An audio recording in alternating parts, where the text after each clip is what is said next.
En este vídeo vamos a ver un ejemplo de cálculo de excedente del consumidor y excedente del productor. Realmente este ejercicio proviene de otro que ya tenemos hecho en el canal, que podéis ver en este enlace que vemos aquí abajo a la derecha.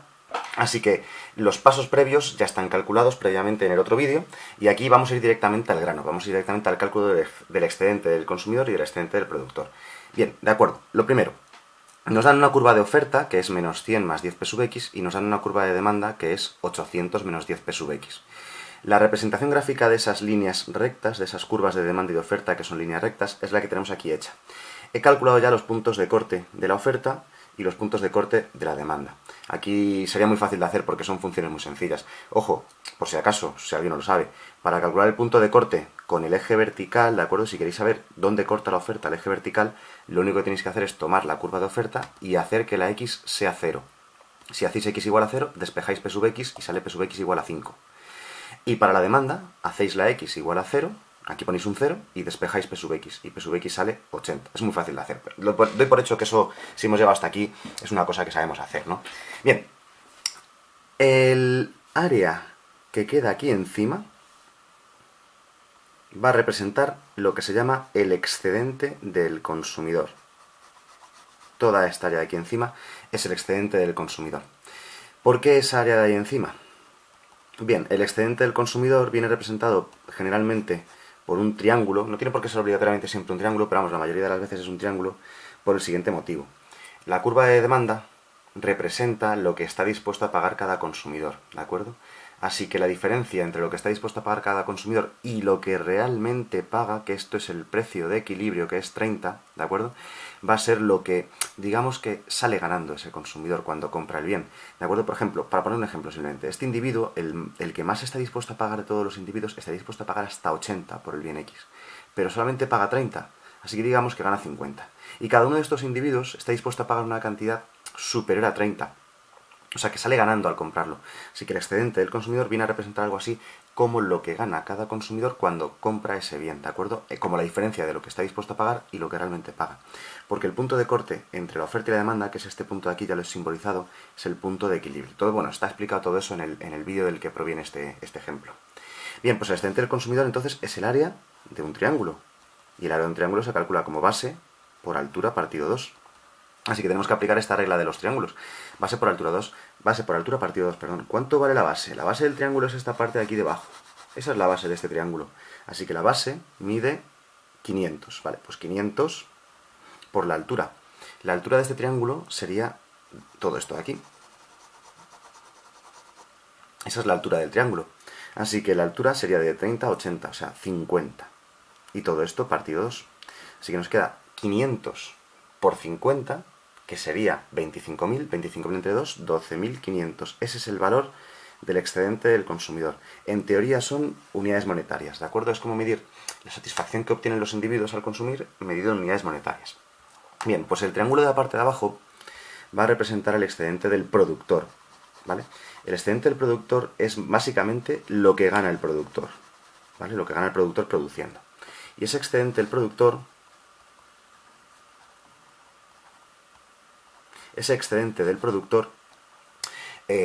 realmente se puede definir también como el beneficio de la empresa más los costes fijos, ¿vale? Tú coges el beneficio de una empresa, le sumas sus costes fijos y te sale el excedente del productor, ¿de acuerdo? ¿Por qué el excedente del productor es lo que gana el productor al vender? Muy sencillo.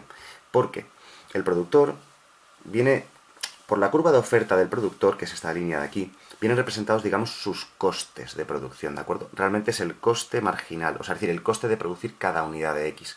Si esta línea representa el coste de producir cada unidad de X y la vende a un precio de 30, pues la diferencia, por ejemplo, la primera unidad le cuesta 5, ¿de acuerdo? Así que la diferencia entre 35 es lo que gana al vender esa unidad, y así para cada una de ellas. Así que lo que está representado en rojo aquí debajo es lo que gana el productor vendiendo cada unidad del bien X.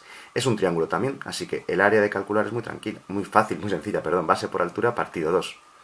Bien, la base, ojo, el triángulo está boca abajo, o sea, la base de este triángulo, del triángulo rojo, sería esta base de aquí, ¿vale? La base mide también 500, así que la base 500 por la altura. La altura es entre 5 y 30. Entre 5 y 30 van 25. Así que es 500 por 25 partido 2. Operamos y esto sale 6.250. Y este es el excedente del productor. Bien, esta es la primera parte del ejercicio, del ejemplo que vamos a hacer. Simplemente el cálculo de un excedente del consumidor y del productor, y la suma de ambos nos daría el excedente total o social. Ese excedente total o excedente social es simplemente la suma del excedente del consumidor y del productor, o sea, 12.500 más 6.250. Así que el excedente del consumidor y del productor sale la suma de estas dos cosas, que es 18.750, es el excedente de toda la economía. Bien, pero en este ejercicio nos complicaban, había una segunda parte, el ejercicio está terminado, ¿de acuerdo? Ya hemos calculado el excedente del consumidor y del productor. Pero había una segunda parte un poco más complicada, en la cual decían que, por el motivo que sea, el gobierno llegaba, se le iba un poco la mano y decidía establecer un precio máximo de venta sobre el bien X. Voy a hacerlo sobre el mismo gráfico para no borrarlo, ¿de acuerdo? Pero yo nunca recomiendo hacer esto sobre un mismo gráfico porque en general va a quedar muy sucio y va a quedar un poco feo. Pero para visualizarlo sobre el mismo gráfico, en este caso, lo voy a hacer así. Como decía, el gobierno llega y establece un precio máximo de venta de 20 unidades monetarias. ¿Eso nos va a afectar al equilibrio? Sí, porque inicialmente nosotros queríamos venderlo a un precio de 30, pero ya no vamos a poder venderlo a un precio de 30 al bien X, ¿vale? Así que el gobierno dice que no, que como máximo, precio máximo de 20. Todo esto está calculado, como digo, en el vídeo del cual proviene este ejemplo, ¿de acuerdo? Así que aquí voy a ir un poquito más al grano y simplemente voy a decir los resultados que obtuvimos en ese vídeo. Cuando el gobierno establece un precio máximo de 20, lo que ocurre es que pasamos a un nuevo punto de la economía para el cual la oferta ya no coincide con la demanda, ya no hay equilibrio. Se puede ver aquí, como digo, voy a representarlo todo en el mismo gráfico para que se vea la comparación. Lo que va a ocurrir es lo siguiente.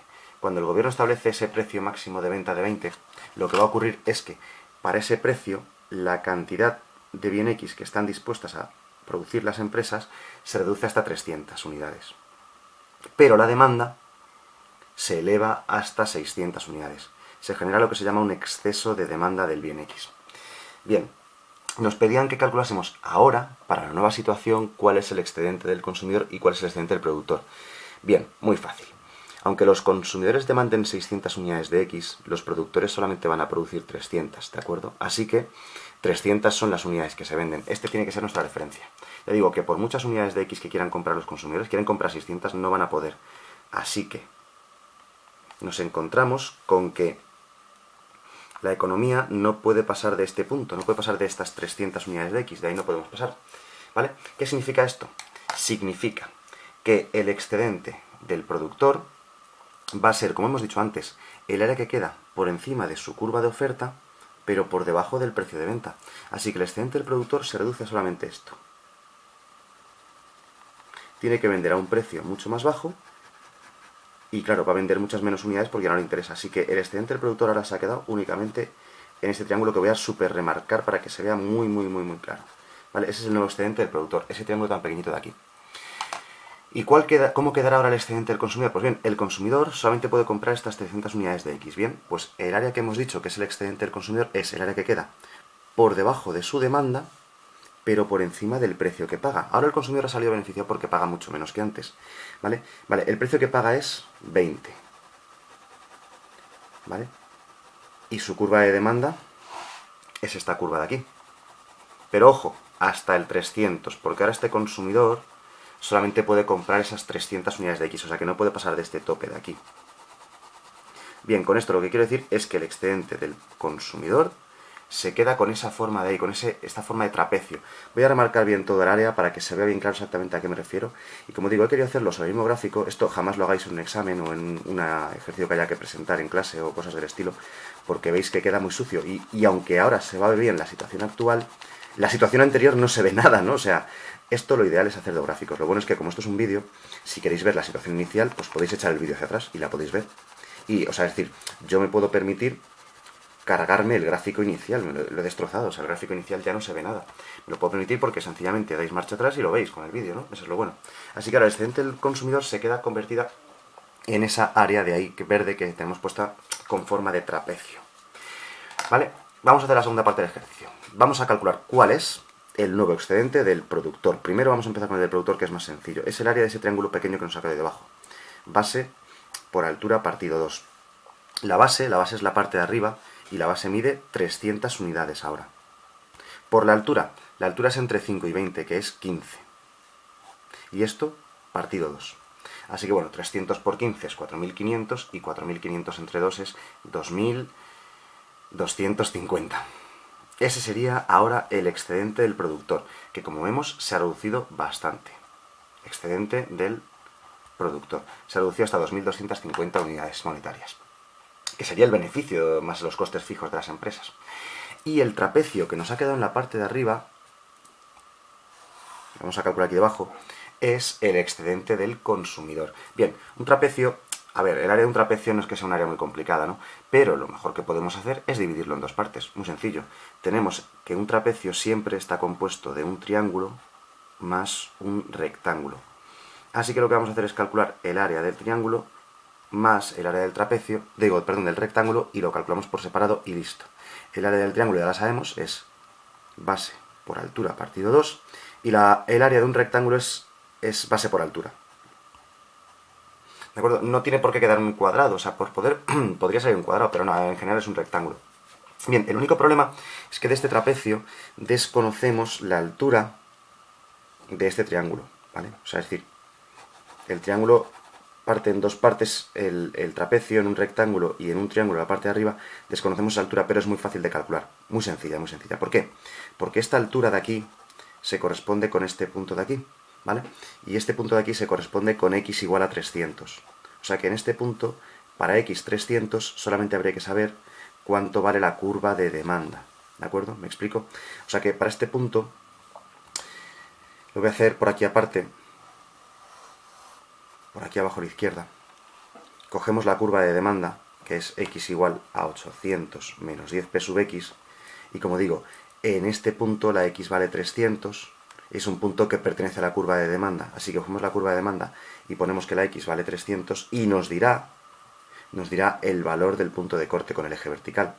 Así que quedaría 300 igual a 800 menos 10p sub x. Así que despejando esto, nos quedaría paso el menos 10p sub x, que está aquí restando, este lado sumando, 10p sub x, el 300 al otro lado restando, igual a 500, y el precio sería 500 entre 10, o sea, 50. Bien, así que esta altura de aquí ocurre, este punto de corte con el eje vertical es en 50, ¿de acuerdo? Así que ya sabemos cuál es la altura del triángulo, que va a ser desde 50 hasta 80, o sea 30, y la altura del rectángulo desde 20 hasta 50. Bien, así que base por altura partido 2, triángulo. La base, como hemos dicho, la base mide 300 unidades. Bien, pues tenemos 300 por la altura, que va desde 50 hasta 80, o sea 30, partido 2, 300 por 30, pues es 9.000, y 9.000 entre 2 es 4.500, y luego el área de abajo, el área del rectángulo, el área rectangular, base por altura. La base igual, la base es esto de aquí, la base mide 300, así que nos queda 300 por la altura, que va desde 20 hasta 50, que casualmente coincide, y es 300 por 30, o sea 9.000. O sea que el excedente del consumidor es la suma de esas dos áreas, y el excedente del consumidor nos sale 4.500 más 9.000, o sea 13.500. O sea que resulta que el consumidor ha salido ganando, porque antes de esta intromisión del gobierno, el excedente del consumidor era 12.500 y ahora ha subido hasta 13.500. El consumidor ha salido ganando con este precio máximo, lógico, porque ahora puede pagar a un precio mucho menor, aunque pueda comprar menos unidades. Antes podía comprar hasta 500 unidades, ahora con 300 unidades a un precio mucho menor, resulta que sale ganando. Pero lo importante no es eso. Lo importante es la sociedad en su conjunto, ¿de acuerdo? ¿Hemos hecho ganar o hemos hecho perder a la sociedad? Bien, eso lo comprobamos con el excedente total o social. El excedente total o social se calcula como la suma de ambos excedentes. Nos quedaría entonces 13.500, que es el excedente del consumidor, más 6.250, que es el excedente del productor. Bien, y si sumamos estos dos excedentes, 13.000 más... A ver, he sumado mal, no, he cogido mal perdón, no es 6.250, perdón, es 2.250. El excedente del productor ha quedado ahora en 2.250. Entonces, 13.500 más 2.250 se queda en 15.750. O sea que la sociedad ahora tiene un excedente mucho menor que antes. Antes era 18.750 y ahora es 15.750. O sea que, aunque el consumidor ha salido ganando, el productor ha salido ganando muchísimo y en conjunto, que es lo que nos importa como economistas, el conjunto, la sociedad ha salido perdiendo. Así que esta es una situación no deseable. En general, cuando los gobiernos se entrometen en los mercados para hacer cualquier cosa, provocan pérdidas irrecuperables de eficiencia. Se pierde bienestar, se pierde, digamos, dinero por el camino, ¿de acuerdo? La pérdida de bienestar es la diferencia entre el excedente total o social antes del precio máximo y el actual. La diferencia es 3.000. Así que la pérdida irrecuperable de eficiencia saldría 3.000, ¿vale? Si nos preguntasen cuál es la pérdida irrecuperable de eficiencia, la diferencia entre ambos excedentes totales. Y es 3.000. Se puede ver también de otra manera. Esa pérdida de bienestar es el área de este triangulito que nos ha quedado aquí. Este triangulito que ha quedado aquí, antes pertenecía al excedente del consumidor y del productor. Estas dos áreas pequeñas. Pero ahora ya no pertenece a nadie. Después de la introducción del precio máximo se ha perdido. Así que se puede calcular también como el área de este triángulo. Pero no va a hacer falta hacer el área de este triángulo porque ya sabemos que también es la diferencia entre los dos excedentes. Y nos ha salido 3.000.